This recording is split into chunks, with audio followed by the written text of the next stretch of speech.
मीरपुर नाम के शहर में तेजस अपनी पत्नी नीरू के साथ रहता था। पति पत्नी दोनों ही नौकरी करते थे। एक दिन तेजस गांव अपनी माँ के पास फोन करता है। हेलो, प्रणाम माँ। जीते रहो माँ, तुम दादी बनने वाली हो हैं? अरे वाह, ठीक है बेटा, मैं कल ही आती हूँ। जब माँ जी शहर पहुंची तो बेटे बहू ने बहुत अच्छे से स्वागत किया। लीजिए माँ जी, चाय। अरे गर्मा गर्म पकोड़े ले आओ माँ के लिए।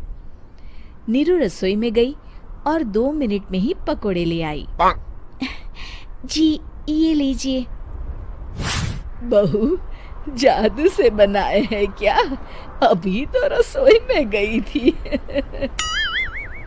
यम्मी। माँ जी, शीला रसोई में पकोड़े तल रही है, मैं बस लेकर आई। हे भगवान, मेरा धर्म भ्रष्ट कर दिया तूने। अब तो गंगा जल से शुद्धिकरण करना होगा। दूसरे दिन, माँ जी मैंने नाश्ता बना दिया है, ऑफिस जा रही हूँ। पर अभी तो घर का सारा काम पड़ा है। शीला आती ही होगी, झाड़ू पोछा बर्तन कपड़े वो सब कर लेगी। हमारे जमाने में घर का सारा काम हम ही करते थे। जी माँ जी, आप बहुत होशियार हैं, मैं घर ऑफिस दोनों नहीं संभाल पाती। तो जरूरत क्या है घर से बाहर जाकर चाकरी करने की? वैसे भी घर का काम खुद करने से घर में बरकत आती है, समझी? पर माँ जी। पर वर कुछ नहीं, इस महीने की पगार मिले फिर ऑफिस बंद। हाँ। रात को नीरू तेजस से कहती है, सुनिए जी, माँ जी बोल रही थी कि मैं नौकरी छोड़ दूं। वैसे ठीक ही तो है, अभी तुम्हें आराम की जरूरत है।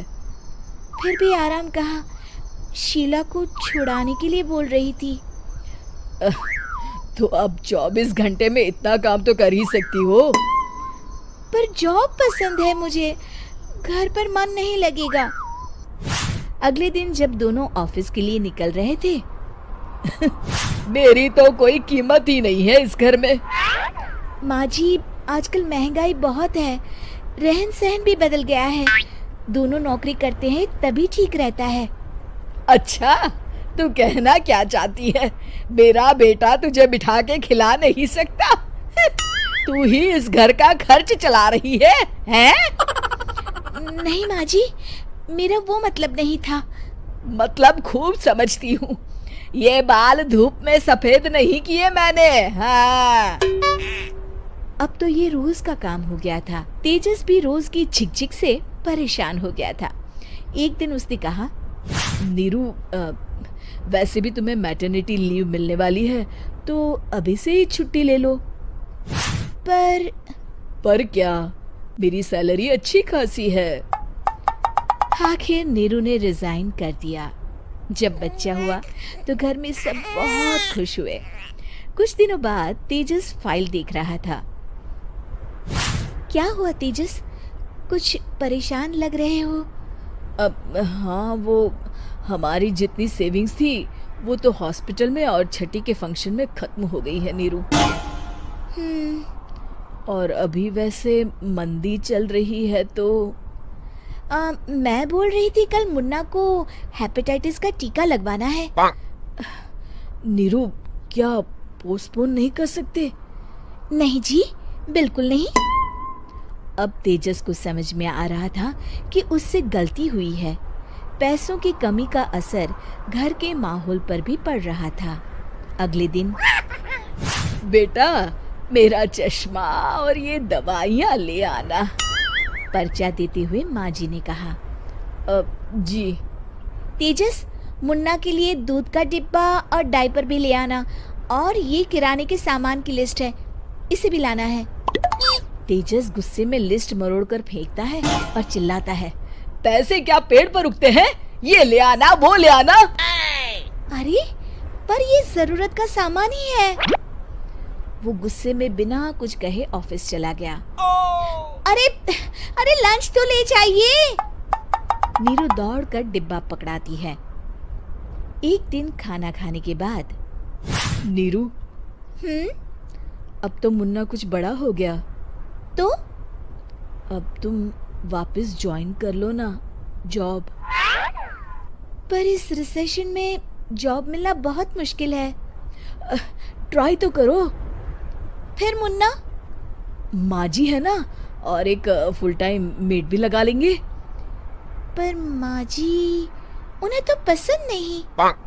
तभी माँ जी वहाँ आ जाती है और प्यार से नीरू के सर पर हाथ फेरते हुए बोलती है, अब मेरी समझ में आ गया बहू, पहले के और अब के समय में अंतर है। तुम काम शुरू करो, मुन्ना की जिम्मेदारी मेरी।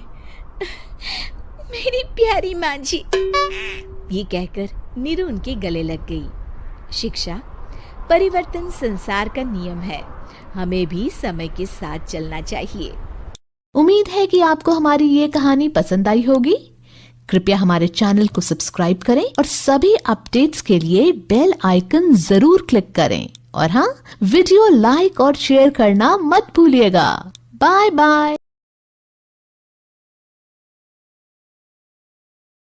सृष्टि बचपन से ही दिखने में सुंदर नहीं थी, लेकिन अमीर बाप की बेटी सृष्टि पर उसकी माँ जान छिड़कती। मेरी बेटी कितनी प्यारी है, भगवान सबको सृष्टि जैसी बेटी दे। सृष्टि धीरे धीरे बड़ी होती है। एक दिन सृष्टि की सहेली कहती है, तू दिखने में कितनी अजीब सी है, लेकिन मैं जानती हूँ हम सब में सबसे अच्छी शादी तो तेरी ही होगी। तेरे पापा अमीर जो हैं। और बता नहीं सकते यार, दहेज तो हर कोई देता है, ये क्या ज्यादा ले जाएगी अपने पति के लिए? अरे बड़े शहर में कोठी है इसके पापा की। अरे पापा की है ना, कौन सी इसकी है? इसकी होती तब तो कोई भी लड़का इससे शादी कर लेता। अरे पापा की मतलब पापा की है तो मेरी ही है ना? किसने कहा? अब तेरी तो तब होगी ना जब तेरा भाई ना हो।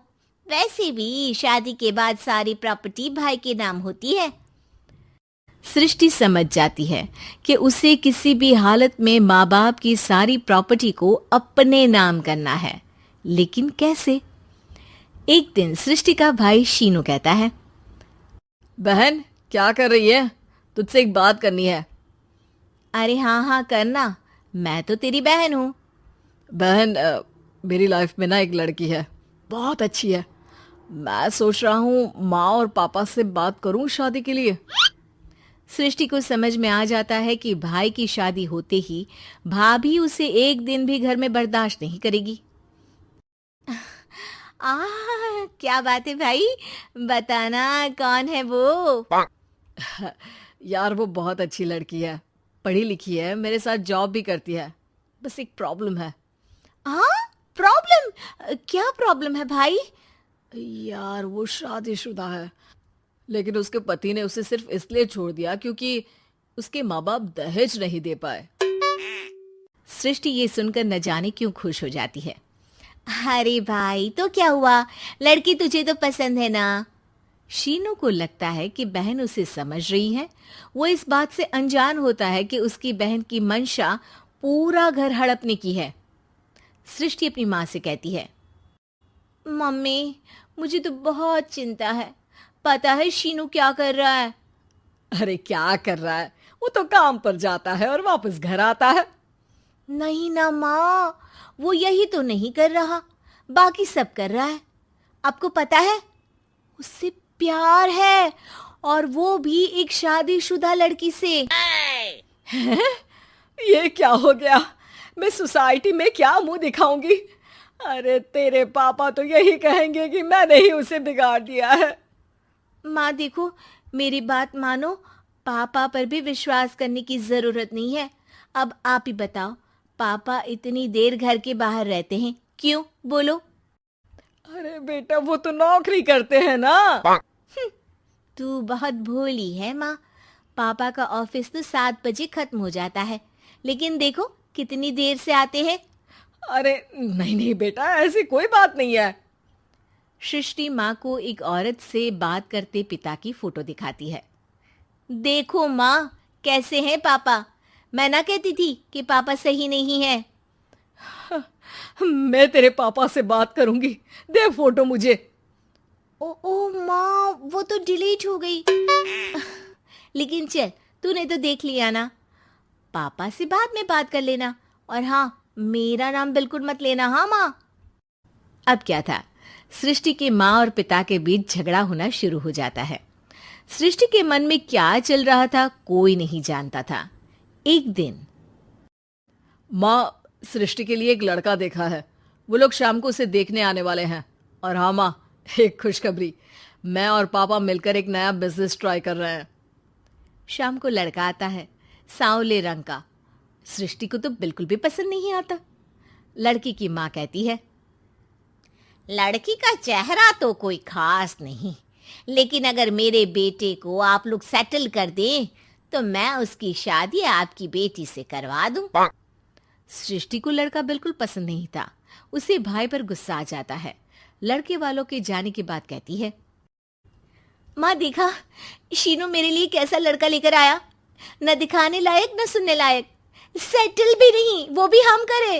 अरे माँ, मैं जानती हूँ ये मेरी शादी किसी भी घर में क्यों करवाना चाहता है। अरे कैसी बात कर रही है बहन, तूने तो देखा ना, लड़के को मैंने ही मना कर दिया तुझसे शादी के लिए। जिसने लड़का बताया था उसने उसकी बहुत तारीफ की थी। बात आई गई हो जाती है, लेकिन सृष्टि का मन शांत नहीं होता। क्या करूं, कुछ समझ में नहीं आ रहा।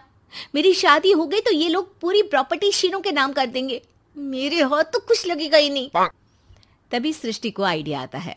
वो किसी वकील को फोन करती है। जी देखिए, अगर आपके मम्मी पापा का तलाक हो जाता है तो आपके पिता की आधी प्रॉपर्टी आपकी माँ के नाम हो जाएगी, फिर उसे वो किसी को भी दे सकती है। सृष्टि अब माँ को बेटे के खिलाफ भरती है। माँ, शीनू पर नजर रखा करो, वो जिस लड़की के प्यार में है ना, वो शादीशुदा है। यहाँ आएगी, सारा पैसा, रुपया, जमीन, जायदाद सब हड़प लेगी। पापा का भी हाल तुमसे छुपा नहीं है। ऐसा ना हो कि मैं और आप एक दिन सड़क पर भीख मांगे। हे भगवान, मैं तो जीते जी मर जाऊंगी अगर ऐसा हो गया तो। ऐसा हो गया नहीं माँ, ऐसा ही होगा। अभी समय है, आगे का सोच लो। मैं तो कहती हूँ पापा से आधी प्रॉपर्टी लेकर अलग हो जाओ। पापा की आधी प्रॉपर्टी भी हम लोगों को अगर मिल जाती है ना, तो अगले 7 जन्म सफल समझो। बेचारी माँ बेटी के कहने पर पति से तलाक लेकर अलग हो जाती है। सृष्टि अब पैसों से गाड़ी और अपने दूसरे महंगे शौक पूरे करने लगी। उसके दोस्त भी उसके पैसे इस्तेमाल करते। सृष्टि, कल तुम कहाँ थी? मैं सारा दिन घर पर अकेली थी। तो मैं क्या करूं? मैंने ठेका तो नहीं लिया है ना तुम्हें संभालने का। माँ को सृष्टि से ये उम्मीद नहीं थी। वो बैठकर रोने लगती है। वहीं उसका पति यानी कि सृष्टि के पिता आ जाते हैं। मैं जानता था कि तुम्हारा यही हाल होगा, तो आपने मुझे रोका क्यों नहीं? मैं रोकता तो तुम रुकती क्या? सृष्टि के कहने पर तुमने मुझ पर अपने बेटे पर शक किया, लेकिन तुम ये भूल गई कि कैसे हम दोनों ने मिलकर जीवन में इतना सब खड़ा किया। माँ पति के गले लग जाती है। मुझे माफ कर दीजिए, मैंने आपकी कमाई का एक बड़ा हिस्सा गवा दिया। कोई बात नहीं, तुम साथ हो तो मैं ऐसी 7 प्रॉपर्टी खड़ी कर दूंगा। तभी वहां सृष्टि आ जाती है रोते हुए। माँ, मयंक ने मुझे छोड़ दिया। वो बोल रहा था जब तक मेरे पास पैसे थे तब तक ही वो मेरे साथ था।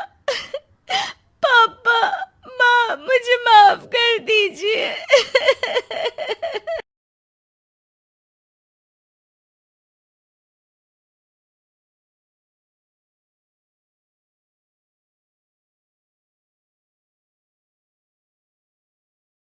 कपड़े धोने वाली बहू। शादी के पहले से ही विभा को कपड़े धोने का बड़ा शौक था।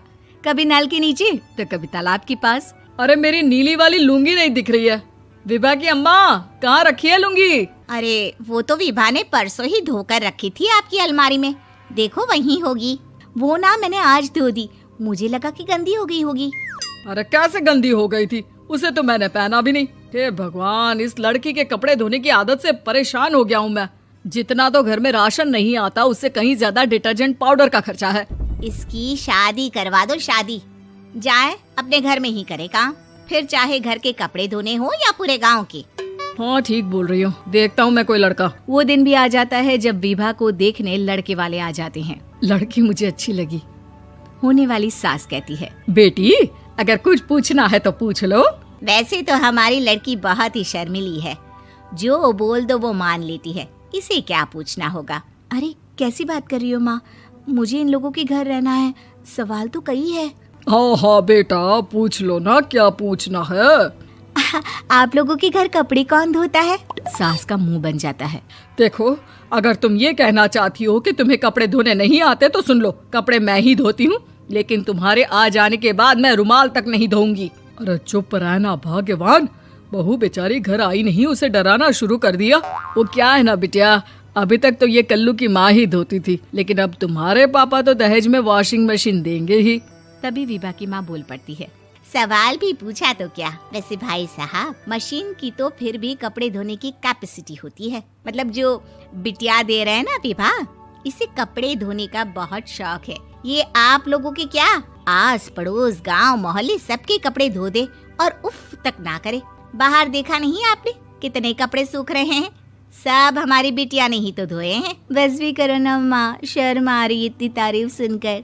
और तो और एक दाग निकाल कर दिखाओ तो मान जाऊं। हाँ अच्छा माफ करना बेटा, मैंने गलत समझा, हमें तो रिश्ता बहुत पसंद है। और ऐसे जुड़ जाता है रिश्ता कपड़े धोने का शौक रखने वाली विभा का। उसकी शादी हो जाती है कोयला फैक्ट्री में काम करने वाले कल्लू के साथ। शादी के बाद अचानक विभा चिल्लाती हुई सास के पास आती है। सासू माँ, अरे सासू माँ कहाँ है आप?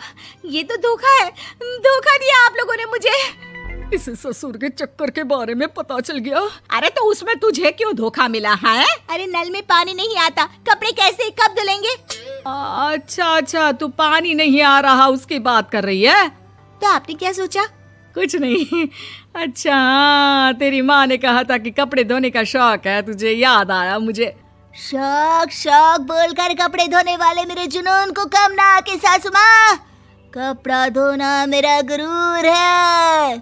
तभी पति भी वहाँ आ जाता है। अभी मैंने इसे सनी देओल की फिल्म दिखाई है, उसी के डायलॉग मार रही है माँ। अच्छा सुन, साफ साफ बता रही हूँ, पानी सुबह 4 से 6 और शाम को 10 से 12 आता है, समझी?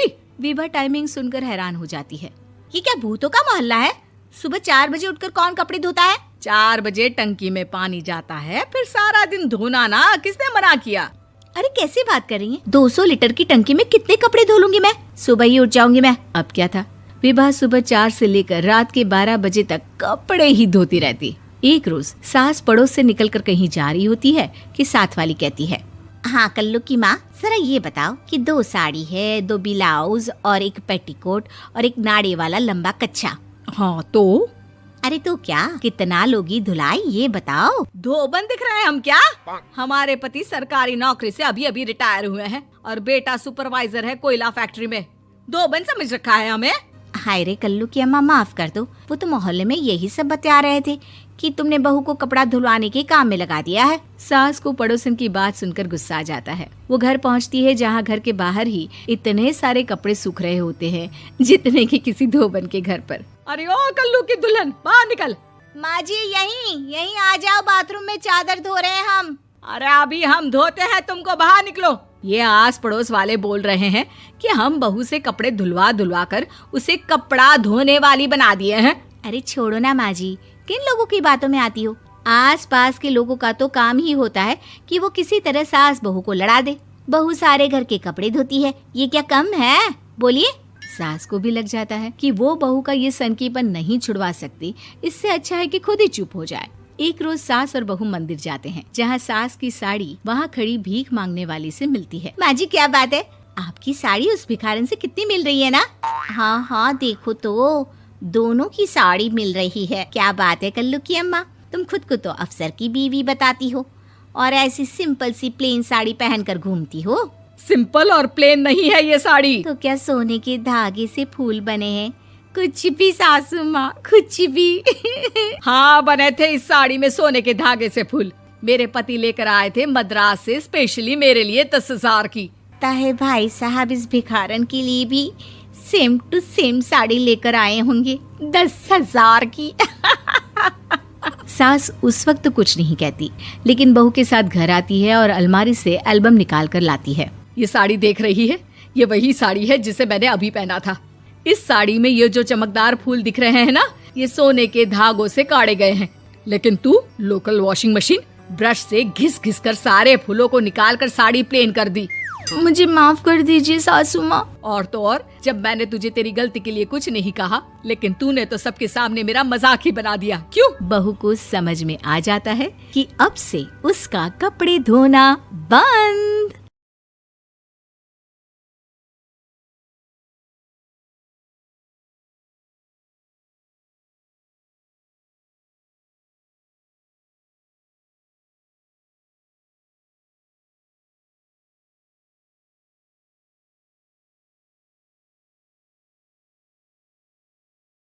फाइव जी बहू।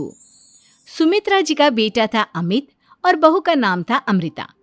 सुमित्रा जी की बहू की बातें सुनकर ऐसा लगता था कि जैसे वो बहुत इंटेलिजेंट है, क्योंकि उससे कभी भी कोई भी सवाल पूछो फट से जवाब दे देती थी। अरे भाई, उसके जवाब से तो गूगल भी पीछे रह जाता था। और इसलिए कम से कम सुमित्रा जी के घर में तो किसी को भी गूगल की जरूरत ही नहीं पड़ती थी। जब भी घर में कोई बात चलती, कोई कुछ भी कहता, तो अमृता फट से कह देती, ये तो मेरे साथ भी हुआ था, मुझे इसके बारे में सब मालूम है। एक दिन सुमित्रा जी अमित और अपनी बहू अमृता के साथ अमित के बुआ जी, फूफा जी यानी कि मुकेश और उर्मिला जी के यहाँ पर मिलने के लिए गए। अरे बहुत अच्छा किया अमित बेटा, इतने दिनों के बाद आए हो तुम। हाँ सुमित्रा भाभी, कभी तो आ जाया करिए अपने बच्चों को लेकर। आपकी बहू के आने से तो हमारे घर में भी रौनक आ गई है। वो क्या है ना, अमित ऑफिस के काम में बहुत बिजी रहता है, इसलिए उसे तो वक्त ही नहीं मिल पाता। अच्छा, लगता है नौकरी काफी मुश्किल है अमित की। अरे नहीं नहीं फूफा जी, ऐसी कोई बात नहीं है। आप तो जानते हैं ना प्राइवेट जॉब में कितना काम होता है।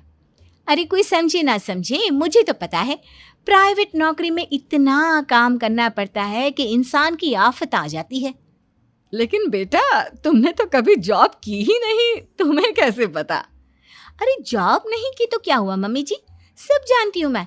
सबसे पहले ऑफिस में जाओ, वहां पर अपनी एंट्री डालो, उसके बाद दिन भर सिस्टम पर बैठकर काम करो। चारों तरफ कैमरे लगे होते हैं, आप अपनी नजर इधर की उधर नहीं कर सकते। उसके बाद दिन भर बॉस की चिक चिक सुनो, वो अलग से। यही सब होता है, मुझे ना सब पता है। अरे बहू रानी तो काफी इंटेलिजेंट है, हर बात की खबर है इसको। थोड़ी देर बाद, अब देखिए सुमित्रा भाभी, इतने दिनों के बाद आई हैं आप, खाना खाकर ही जाना, ऐसे तो मैं आपको जाने नहीं दूंगी। वैसे बुआ जी, खाने में क्या बनाया है? वो क्या है ना बेटा, आज तुम्हारी बुआ जी की तबीयत थोड़ी ठीक नहीं थी, इसलिए हमने सोचा कि जब तुम लोग यहाँ आ जाओगे तो बाहर से खाना मंगवा लेंगे और साथ में बैठकर खाएंगे। लेकिन बस प्रॉब्लम इतनी सी है कि मुझे बाहर से खाना ऑर्डर करना नहीं आता। सोचा जब अमित आएगा तो उसी को बोल दूंगी। अरे मुझे आता है ना, मैं कर देती हूँ ऑर्डर। बताइए क्या क्या मंगाना है आपको? इटालियन, कॉन्टिनेंटल, इंडियन, पंजाबी, सब पता है मुझे। क्या बात है बहू, क्या घर में भी खाना रोज बाहर से ऑर्डर करती हो? अरे नहीं नहीं नहीं बुआ जी, ऐसी कोई बात नहीं है, बस मुझे ना सब पता है। कोई बात नहीं अमृता, मैं अपने फोन से ऑर्डर कर देता हूँ। अरे क्या बात है, आजकल ऑनलाइन डिलीवरी पर कोई ऑफर नहीं चल रहा है, वरना काफी पैसे बच जाते हैं। कैसी बात करते हैं अमित, मैं कह रही हूँ ना मुझे सब पता है। मुझे एक बहुत अच्छा ऑनलाइन डिलीवरी वाला मालूम है, जहाँ पर 50% ऑफ मिल जाएगा। और आज तो वैसे भी फ्राइडे है ना, फ्राइडे को तो उस पर 50-70% ऑफर मिलता ही मिलता है। अरे क्या बात है, इसके बारे में तो मुझे पता ही नहीं था। अरे बेटा, जिस चीज के बारे में किसी को पता नहीं होता, हमारी बहू को पता होता है। एक काम कर, तू उसी को ऑर्डर करने दे। क्या बात है अमृता बेटा, तुम तो बहुत इंटेलिजेंट हो, सब कुछ जानती हो। कुछ दिनों के बाद सुमित्रा जी की कुछ सहेलियां उनसे मिलने के लिए आती हैं। अरे सुमित्रा बहन कैसी हो, बहू कैसी है तुम्हारी? अरे पूछिए मत, बहुत इंटेलिजेंट है मेरी बहू, सब कुछ जानती है। क्या बात है, बहू के आने के बाद तो औरतें दुखी हो जाती है, लेकिन तुम तो बहुत खुश लग रही हो। वो क्या है ना, मेरी बहू है ही इतनी अच्छी। अरे तो बुलाओ ना, हमारे साथ बैठेगी, बातें करेंगी तो हमें भी अच्छा लगेगा। सुमित्रा जी अमृता को बाहर बुलाती हैं और उसके बाद सब लोग बातें करने लगते हैं। क्या बताऊं, कुछ दिनों से घुटनों में इतना दर्द हो रहा है कि चला भी नहीं जाता। अब बुढ़ापे में तो ये सब चलता ही रहता है, क्या कर सकते हैं। आंटी जी आप योगा करिए, योगा और साथ में ना काले तिल खाया करिए, आपके घुटनों का दर्द भाग जाएगा। लेकिन तुमको ये सब कैसे पता बेटा? अरे मेरे भी घुटनों में दर्द होने लगा था, मैंने योगा किया और काले तिल के साथ गुड़ मिलाकर उनके लड्डू बनाकर खाए, एकदम ठीक हो गए हैं मेरे पैर। अमृता ये तुम क्या कह रही हो, इतनी कम उम्र में तुम्हारे पैरों में दर्द कैसे हो सकता है? अरे मम्मी जी सच कह रही हूँ, एक बार अगर कोई ये नुस्खा अपना लेना बस मजा आ जाए। ठीक है बेटा, अगर तुम कहती हो तो मैं ये करके देखती हूँ। मुझे सब पता है आंटी जी, ये मेरे साथ हो चुका है, इसीलिए तो बता रही हूँ मैं आपको, ऐसे नहीं बताती किसी को। कुछ दिनों के बाद अमित अमृता को अपने दोस्तों के साथ घूमने के लिए ले जाता है। क्या यार, क्या जिंदगी हो गई है, सारा दिन ऑफिस का काम करते रहो, अपनी हेल्थ पर तो ध्यान ही नहीं दे सकते। अरे क्यों नहीं दे सकते अपनी हेल्थ पर ध्यान, सब दे सकते हैं, इंसान चाहे तो कुछ भी कर सकता है। क्या बात है भाभी, आप इतनी श्योरिटी के साथ कैसे कह सकती हैं? अरे आजकल ना एक से एक एप्लीकेशन है मार्केट में, और जानते हैं उसमें कुछ एक्सरसाइज तो ऐसी बताते हैं जिन्हें आप अपने ऑफिस में बैठे बैठे, मेरा मतलब लैपटॉप पर काम करते करते भी कर सकते हैं। अमृता ऐसी एक्सरसाइज के बारे में तो मुझे भी नहीं पता था, तुम्हें कैसे मालूम? अरे मुझे सब पता है, हर चीज की खबर रखती हूँ मैं, जानते हैं ना आप। लेकिन ऐसी कौन सी एप्लीकेशन है और ऐसी कौन सी एक्सरसाइज है भाभी? एक मिनट मैं आपको अपने मोबाइल में दिखाती हूँ। अरे वाकई में भाभी तो सही कह रही हैं। देखो यार, इसमें कितनी अच्छी एक्सरसाइज दिखाई गई है, अपनी चेयर पर बैठे बैठे एक्सरसाइज भी कर लो, काम भी और हेल्थ भी। वाह भाभी वाह, मजा आ गया। लेकिन अमृता तुम्हें इस बारे में कैसे पता? अब मेरे साथ जो चीज हो चुकी है उसके बारे में तो मुझे पता होगा ही ना अमित। मतलब तुम कब ऑफिस में काम करने गई जो तुमने ऑफिस करते करते एक्सरसाइज की? मैं जो किचन में काम करती हूँ अमित, घर के काम, वो किसी ऑफिस के काम से काम है क्या? बस मैं भी वो सब करते करते इनमें से कुछ एक्सरसाइज ट्राई कर लेती हूँ, इसीलिए मुझे सब पता है। सही है यार, तुम तो बहुत इंटेलिजेंट हो। कुछ दिनों के बाद ये क्या है, एक दोस्त ने मेरे साथ एक मजाक किया है लेकिन समझ में ही नहीं आ रहा। अरे बेटा तो अमृता से पूछ लेना, उसके पास कोई ना कोई जवाब जरूर होगा। ठीक कहती है मम्मी जी, मैं सब जानती हूँ। लेकिन अमृता ये थोड़ा मुश्किल है, सोच लो। मेरे लिए कुछ भी मुश्किल नहीं, दुनिया की कोई भी पहेली हो मैं चुटकी में सॉल्व कर लेती हूँ। अच्छा ठीक है, देखो मेरे दोस्त ने मुझे एक खाली पेपर दिया है और कहा है कि इस पर उसने मेरे लिए कुछ मैसेज लिखा है। अब एक बात बताओ यार, खाली पेपर पर I mean, जिस पर कुछ भी नहीं लिखा हुआ उसे मैं कैसे पढ़कर बताऊं? अरे बस इतनी सी बात, इसे तो मैं चुटकियों में सॉल्व कर दूंगी अमित।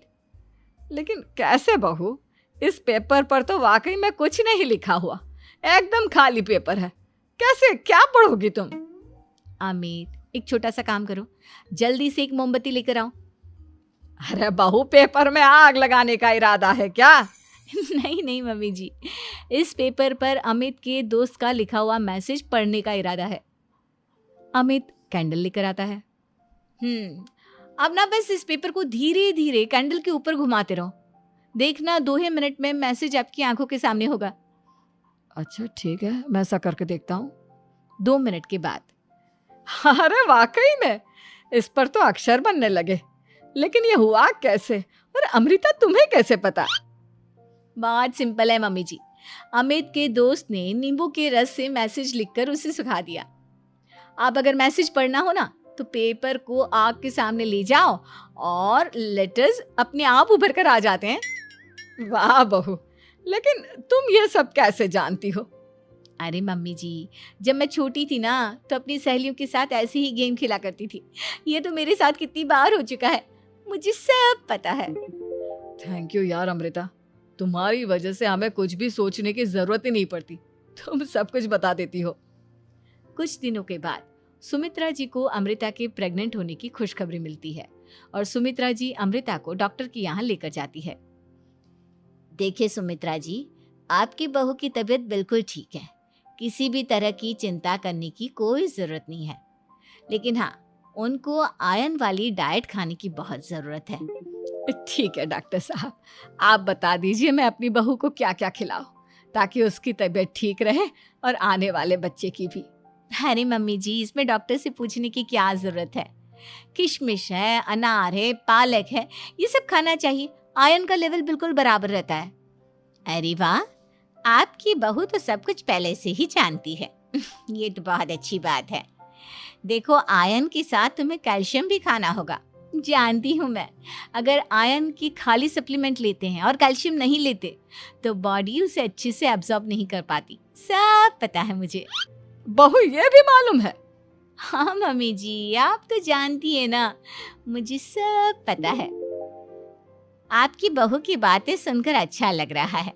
मुझे ऐसी बहुत कम लड़कियां मिलती हैं जिन्हें इतनी नॉलेज होती है, सारे सवालों के जवाब देती है। और हमारे इंडिया में तो वैसे भी हालात बहुत खराब है। बिल्कुल ठीक कह रहे हैं आप डॉक्टर साहब, लेकिन मैं उन लड़कियों की तरह नहीं हूँ। बहुत ख्याल रखती हूँ मैं हर चीज़ का। और जानती हैं आप, हमारे घर में तो किसी को किसी चीज़ के बारे में गूगल करने की ज़रूरत ही नहीं पड़ती। बिल्कुल ठीक कह रही है अमृता, अरे कुछ भी पूछ लो, इसे सब पता होता है। अरे वाह, तुम तो बड़ी कमाल की लड़की हो। चलो, ये तो बहुत अच्छी बात है, लेकिन फिर भी डॉक्टर की सलाह पर पूरा ध्यान देना चाहिए। वैसे क्या चाहिए तुम्हें, बेटा या बेटी? अरे डॉक्टर साहब, कुछ भी हो जाए, बस बच्चा अच्छे से हो जाना चाहिए। मुझे तो दोनों में से किसी से कोई भी परेशानी नहीं।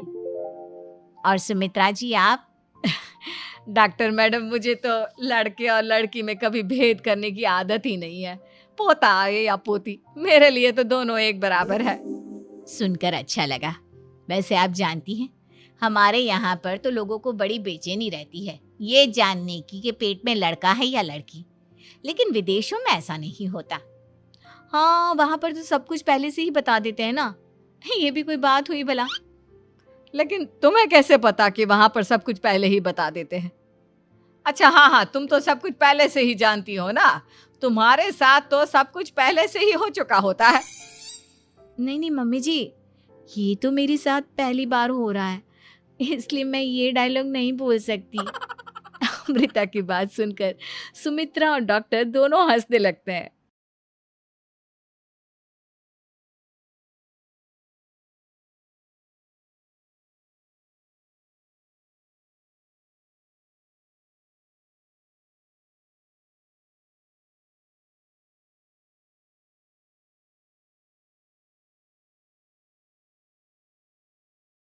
तीन बहनों की लालची भाभी।